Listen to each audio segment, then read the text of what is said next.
Bo por imaginabo, contento assim, abrindo um jeboche e melan, cusa drenta maneira costumber. Captain Patrick van Wezenbroek has passed away. Bueno, il rechazo para que è verdade que está grandissimo, igualmente è consternação. Comporta. Non estava in nenhum acidente de avião, o el mister de tráfico de anoche lá. Um par de dias passados, eu estava chat com ele tocante EMD82 de Espanha. E babai mais leu ainda, já viernes semana passada, dia 19 de setembro, Patrick estava sumamente animado em café de Heren, relacionado com a visita de seu ex-colega e copiloto Cedric Desbarrida. Quem pode imaginar a mesmo apenas 3 dias depois, o ex não tem mais. Mas conheci Patrick na Aeroclub Corso, para mim que ele começou a trabalhar para a ALM. Tempo aí estava no club ainda, para assim iba correndo a rua de Cessna 206 que ali antes estava aqui.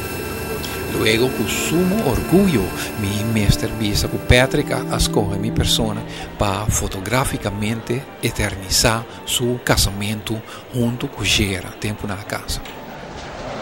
Depois que tanto ALM como DCA stop de existir, Patrick vai trabalhar na Croácia já, desde onde não unicamente minha persona, sino bastante outra gente estava em contato com ele mediante MSN.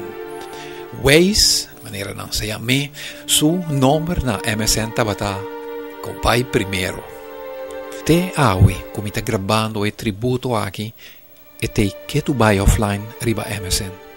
Lo mais penoso sí está que jamás lo he vini online. Patrick, a pesar de demonstrar sua seriedade como capitão de aviação no momento de trabalho, também estava uma pessoa de bom caráter, bom smaak, fregador, maneira nossa vista, de bom papimento. Sin embargo, com coração grande. Prueba de aqui você mesmo por lesa lo que seu ex-colega não escreve den registro de duelo.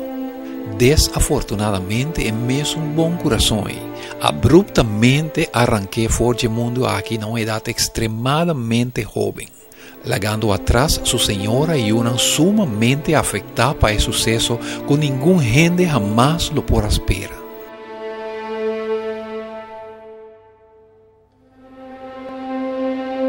Não escutava seu amigo, colega e ex-colega, sem lugar a dúvida, lo senti Captain Patrick van Wezenbroek sua falta. E tem pensamento, cerca Gera e não doce